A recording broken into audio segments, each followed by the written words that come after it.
pessoal, vamos lá enfrentar o Afeganistão. Eu já fiz vários vídeos, apaguei vários vídeos, porque sempre acho que a ideia não tá tão organizada assim e ela precisa ser útil para você, né? Essa é a minha intenção maior aqui. Então não tem necessidade, mas vamos lá. O Afeganistão voltou aos noticiários por conta do movimento norte-americano. Os Estados Unidos saíram do Afeganistão depois de terem entrado ali em 2001. E isso aconteceu, a justificativa que eles deram em 2001 foi o 11 de setembro, que o 11 de setembro literalmente caiu do céu para os Estados Unidos poderem resolver assuntos pendentes, né? Invadiram o Iraque para tirar o Saddam, ex-aliado, e invadiram o Afeganistão para tirar o Talibã, que lá estava desde 96, ex-aliado, mais ou menos. Como assim, mais ou menos? Não, o Talibã, enquanto grupo, nunca foi um aliado norte-americano.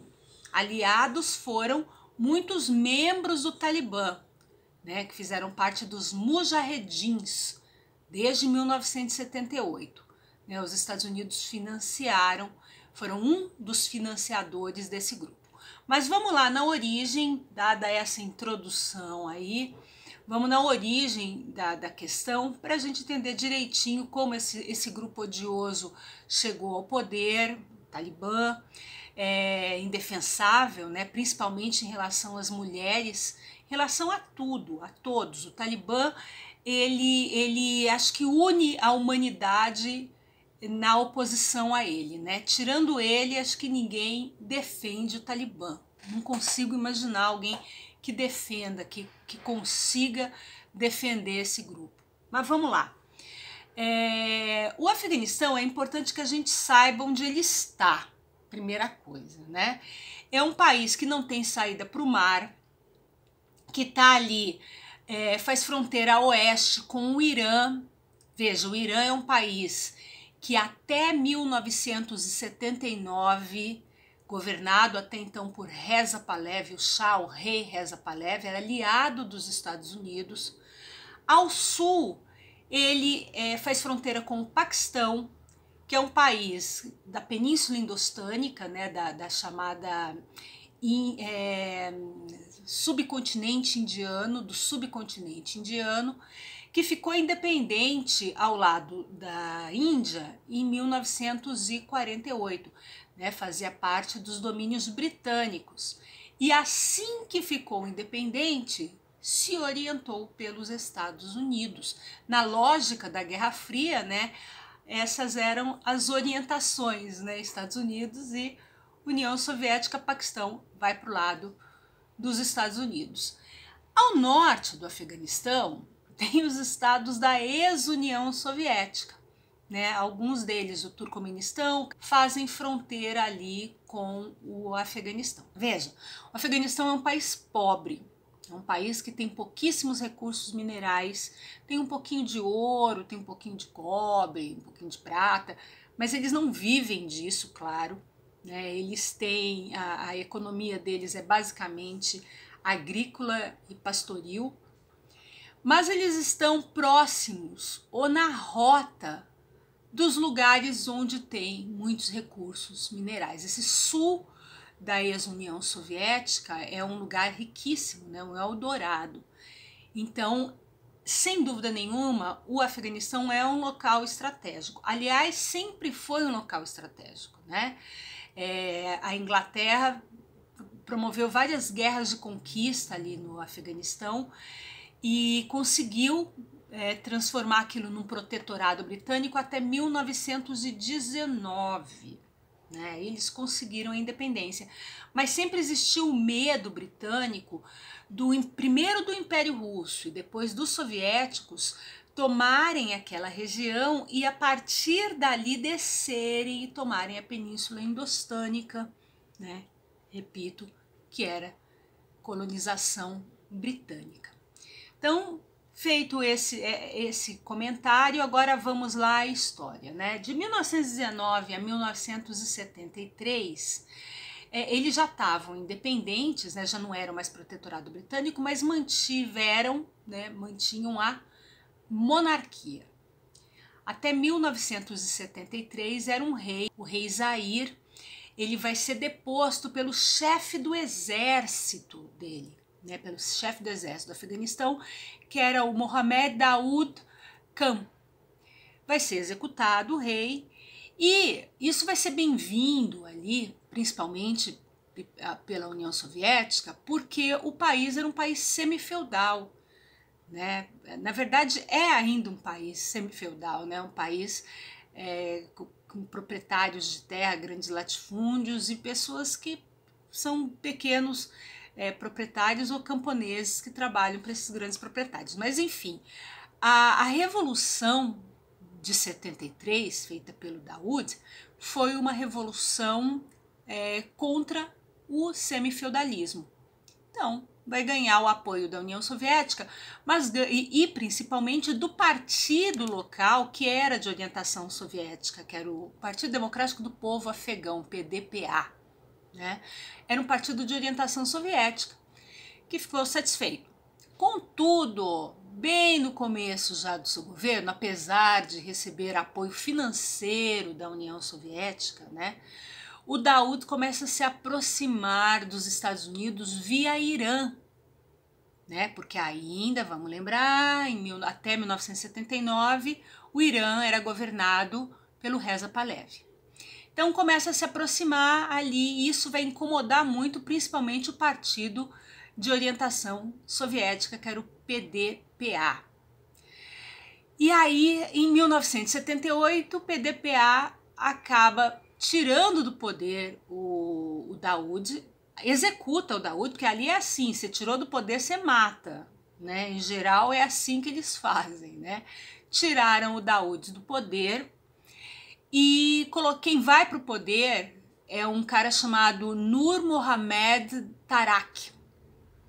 E o Tarak vai promover educação pública, né, vai transformar o país numa república democrática, como chamavam os países de orientação socialista, né? Então vai, claro, orientar pela União Soviética, vai fazer uma educação pública, ele desenvolve a reforma agrária, ele coloca as mulheres para estudar, ele coloca as mulheres em postos importantes do governo e ele ele transforma o país em um país laico. Imagina o grande proprietário e o religioso extremado vendo isso.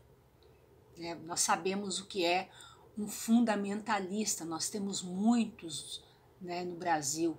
Então imagina o fundamentalismo vendo a mulher poder ocupar, o fundamentalismo islâmico vendo a mulher poder ocupar postos no governo, né? E as terras, porque apesar deles terem feito uma revolução antifeudal, claro que as propriedades se mantiveram nas mãos dos grandes proprietários, né? Não foi uma proclamação da República, mas agora é uma proclamação da República Democrática, orientação soviética, do Afeganistão. Bom, nesse momento os grandes proprietários e os religiosos passaram a formar grupos de combatentes. Esses são os mujahedins, são os tais mujahedins. Essa palavra é uma palavra árabe que significa combatente. E em muito pouco tempo cresce, né? O discurso religioso é muito forte e são vários grupos, não é um grupo, não tem o grupo dos mujahedins, são vários deles, né?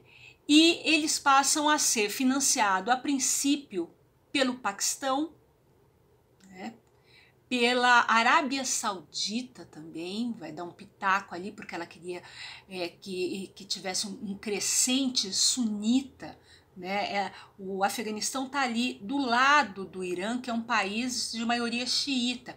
Aliás, os dois únicos países são Irã e Iraque, de maioria xiita, o resto é sunita. Então, ali no Afeganistão são sunitas, e havia essa pretensão saudita de criar uma organização sunita, né, já que havia a possibilidade de acontecer ali do lado no Irã uma revolução, como aconteceu. Mas, de qualquer forma, os Estados Unidos são aliados também da Arábia Saudita, do Paquistão, e aí eles começam a adentrar, não com soldados, nunca houve um soldado norte-americano até 2001 ali no Afeganistão. Eles ajudavam com grana, tá? Em 1979, inclusive, governo Carter, julho de 1979, isso foi falado numa entrevista por um ex-secretário da segurança, ali um funcionário do governo norte-americano, não lembro o nome agora, depois eu peço para colocarem o nome aí embaixo. Nessa entrevista ele conta, ele fala, olha, o Jimmy Carter, aquele fofo, vai financiar, ele vai aumentar o financiamento. Já existiu o financiamento, mas ele vai aumentar, vai dar mais grana ainda para os mujahedins.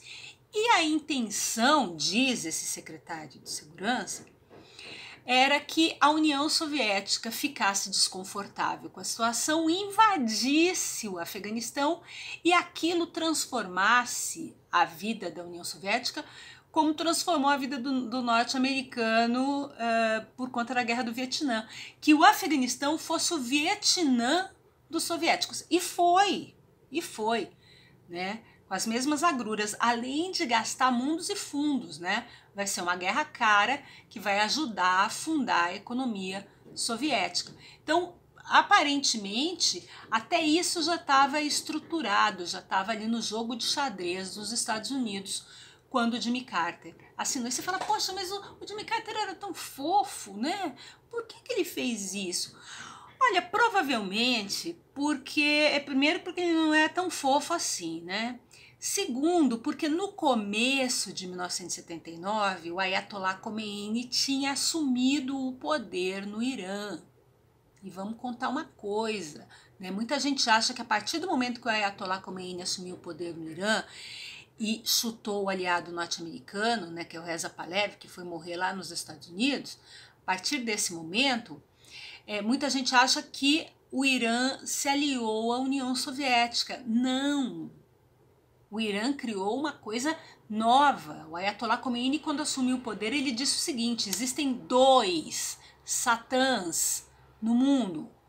Um se chama Estados Unidos da América, o outro se chama União das Repúblicas Socialistas Soviéticas. Então, é muito engano achar que o Ayatollah Khomeini se aproxima da União Soviética. E apesar da população, né, do Afeganistão ser sunita, o discurso do Ayatollah Khomeini é um discurso que vai bater em todos os muçulmanos do mundo. Todos, ele vai ser uma referência. E, claro, ali dentro do Afeganistão, a maior influência, a influência política direta era a soviética. Né? O partido que estava no poder era de orientação soviética. Então, a animosidade em relação à União Soviética era muito maior. Bom, começa uma disputa interna no PDPA, acaba caindo, né, acaba sendo assassinado também o Tarak, vai ser substituído por um cara chamado Hafizullah Amin. Olha, eu nem olhei na cola aqui porque eu me atrapalho quando eu olho. Hafizullah Amin. E esse Hafizullah Amin, que também era do Partido de Orientação Soviética, começa a se aproximar também dos Estados Unidos via Paquistão. Aí, né, o PDPA procura, uma outra ala do PDPA procura o chefe de governo da União Soviética, que era o Leonid Brezhnev, e fala, ó, os caras estão ali e é perigoso, né? Veja, já tem o Paquistão. No Paquistão tem aquelas tais de escolas islâmicas ali e tal, acho melhor se tomar alguma atitude. E aí a União Soviética patrocina um outro golpe dentro do PDPA, tiram o Amin, executam o Amin e assume o poder um tal de Babak Karmal. Esse Babak Karmal vai ficar no poder do Afeganistão até 1986. E ele, assim que assume o poder, pede né? Anuncia para o mundo e pede a intervenção da União Soviética direta. Veja, a União Soviética invade para lutar contra os mujahedins, que vão ficando cada vez maiores, e realmente as agruras que os Estados Unidos passaram no Vietnã, a União Soviética vai passar no Afeganistão. Tá? Bom, o governo do Babur Karmal acaba em 86 e assume o poder ali no Afeganistão um outro Mohamed Najibullah, né, do PDPA. E a princípio mantém, né, todas as conquistas, né, as mulheres, apesar da guerra civil, né, então ficava mais difícil a mulher conseguir se manter na escola e tudo mais, mas de qualquer forma ainda mantinha, né, essa coisa de escola pública, de reforma agrária, né, e tá ali em guerra. Só que o que acontece nos anos 80, principalmente a partir de 85 na União Soviética? Mikhail Gorbachev começa a falar em abertura política e econômica. E nesse projeto de abertura política e econômica do Gorbachev, ele começa a fazer acordos de paz, né, porque ele queria se aproximar do Ocidente, e aí ele começa a fazer acordos de paz em todos os países em que a União Soviética combatia ou financiava, né? A União Soviética estava sem grana. Então, poxa, tinha conflito em Angola, conflito em Moçambique, conflito no Timor-Leste, conflito na Etiópia, na Somália. Puxa, tinha conflito em tudo quanto era canto, né? Sem contar os países do leste europeu, né? Sem contar Cuba. Então, assim, a União Soviética gastava muito e ela começa a se descompromissar, diminuir os gastos. E nesse momento, em 1989, ela se retira, né, nesse contexto aí, quando está caindo, né, o leste europeu, a orientação soviética está desmoronando, ela simplesmente se retira do Afeganistão. Veja, aí vai ficar ingovernável para o Najibullah, né? Em 90 ele ainda faz um acordo. Em 1990 ele fala, olha, o país volta a ser religioso, vira um Estado Islâmico oficialmente, tira qualquer referência ao socialismo da Constituição ali do país e começa a voltar atrás mesmo, né, a manter alguns proprietários, a não discutir a reforma agrária em todos os lugares. Resultado, ficou no poder? Não, vai ser deposto em 1992 pelo Rabbani. Eu nunca sei o nome inteiro do Rabbani. Dá licença aqui que eu vou procurar, né? E é por isso que eu não procuro, sabe? Porque demora tanto. Olha, por que eu fui procurar? O nome é tão confuso. Burhanuddin Rabbani. Ele era líder de um partido chamado Jamiat Islam. Era um mujahedin, só que era um mujahedin que não era pashtu. Esqueci de falar isso, a maior parte da população afegã é pashtun, né, que é da etnia majoritária e pobre, né. Ele era um tajik, rico, grande proprietário, mujahedin, e assume o poder e, claro, se aproxima dos Estados Unidos, mantém aquela aliança com os Estados Unidos. Nesse momento, e veja, ele ainda permite que mulheres continuem estudando, né? Era um governo religioso, muito mais religioso do que o PDPA, mas não era tão religioso quanto os fundamentalistas queriam. Nesse momento há um racha dos mujahedins, né? E é aí que em 94 surge dos mujahedins um grupo chamado Talibã.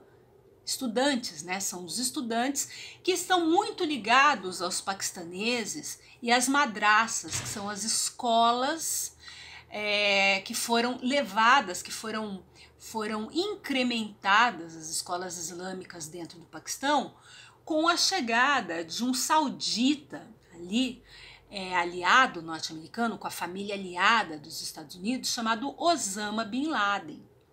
Veja, além de financiar os Estados Unidos, além de financiarem ali o conflito de oposição à União, à intervenção soviética, os Estados Unidos também treinaram cerca de 180 mil mujahedins. E levaram também, financiaram a ida ali para o Afeganistão de 35 mil soldados, 35 mil islâmicos também, combatentes de outros países, de 43 países. Dentre eles, o mais famoso é o Osama Bin Laden. Mas havia um projeto pessoal do Osama Bin Laden dentro do Paquistão, com essas escolas religiosas, aí, as tais madraças. E ele, claro, foi financiado pelos Estados Unidos a princípio, só que o que vai acontecer? Isso é muito importante de se falar, né? Em 1989, a União Soviética sai dali, a orientação soviética no mundo está diminuindo e a União Soviética acaba em 1991, se desmonta, se dissolve em 1991 e ainda com muitos países muçulmanos, todos os anos, Cazaquistão, Uzbequistão, Tajiquistão, Turcomenistão, né, Azerbaijão, são países muçulmanos. E aí, o que vai acontecer é que, veja, antes havia 2 satãs. E os mujahedins, eles se comprometiam em combater um dos satãs, que era a União Soviética.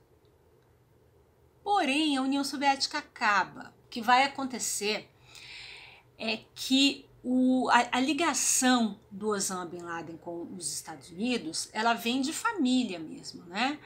O irmão do Osama Bin Laden era amigo do George Bush pai. O pai do Osama Bin Laden era amigo do Prescott Bush, do avô. E aí o que vai acontecer? O Bush pai, ele era o chefe da CIA nos Estados Unidos. E a partir do momento que a União Soviética invade o Afeganistão, o Bush pai chama o irmão lá do Osama e fala: escuta, será que você tem alguém, assim, uma pessoa confiável para ajudar a formar combatentes ali no Paquistão, religiosos mesmo, para impedir que a União Soviética entre no Paquistão também, né, para proteger o Paquistão de uma possível orientação soviética? É possível fazer isso? Opa, tem meu irmão que é um inútil, né, é um milionário, né, um playboy, claro que é um playboy muçulmano, é bem diferente, né, criado pela minha mãe ali e tal, mas eu acho que é possível. E é assim que o Osama Bin Laden entra na parada. Claro que eu tô dando uma caricaturizada, mas é mais ou menos isso. Ele entra na parada. Só que aí, e passa um tempo, ele funda o Maktab, que é o embrião da Al-Qaeda, e passa um tempão até cair, né, a orientação soviética. A partir do momento que caiu a orientação soviética, 2 possibilidades para Osama Bin Laden. Ou ele falava: bom, já vim aqui, fiz o meu serviço, para isso que eu fui pago, né, fiz meu serviço, resolvi tudo, vou embora. Né? A União Soviética caiu mesmo, agora não tem mais perigo. Ou ele fala: cacete, a única coisa que eu consegui na minha vida inteira foi ser líder. Agora eu vou romper com a minha liderança? Eu não, vou pegar essas armas que eu tenho e vou levá-las, vou apontá-las para os Estados Unidos, para o Satã que sobrou. Já que um Satã morreu, a gente pega o outro Satã. Então é aí que o Osama Bin Laden passa a ter essa ligação com o Talibã, né? O Talibã, claro, ele era um grupo de combatentes contra o Rabbani, que para eles era visto como um traidor, porque não tinha aplicado a Sharia como o Talibã queria, né, completamente, e também porque se aliou aos Estados Unidos, assim, que era ocidental, capitalista, né? Aí eles começam a olhar, veja, eles não tinham percebido isso até agora, mas aí eles começam a olhar que a influência norte-americana seria nefasta para o islamismo, principalmente para o tipo de islamismo que eles queriam, né? O islamismo absolutamente interpretado por eles, né, desse jeito absurdo de colocar as mulheres completamente tampadas, com uma redinha aqui na frente só para não tropeçar e cair. E veja, é esse grupo que volta ao poder. Os Estados Unidos esses dias disseram que não tinha nada a ver o que está acontecendo agora com a retirada deles do Vietnã. E é verdade, não tem mesmo, né? Porque ali do Vietnã eles saíram fugidos, deixaram o Sul lutando contra o Norte. Agora eles saíram na boa, né? E deixaram o Talibã ocupar o espaço, reocupar o espaço. Espaço que eles disseram esses dias que não iam radicalizar, odeio essa palavra, eles disseram esses dias que eles iam maneirar tal, e já ontem deixaram bem claro que não tem nenhuma intenção de maneirar coisíssima nenhuma, né? Eu acho que o Talibã precisa de uma resposta internacional mesmo, né? Normalmente somos contrários a intervenções militares nos países, mas veja, é um povo que está pedindo socorro, né? O mundo precisa olhar com mais carinho, né? Querer resolver mesmo a situação. Bem que são muitos grupos, né, em disputa. Espero que eu tenha ajudado, gente. Desculpa aí, ó, meia hora de vídeo. Pô, até, viu? Beijos, façam perguntas, aquela coisa lá de curtir, colocar o vídeo pra lá, né, pra todo mundo. Ajudem a Luluzinha a virar uma celebridade. Beijo.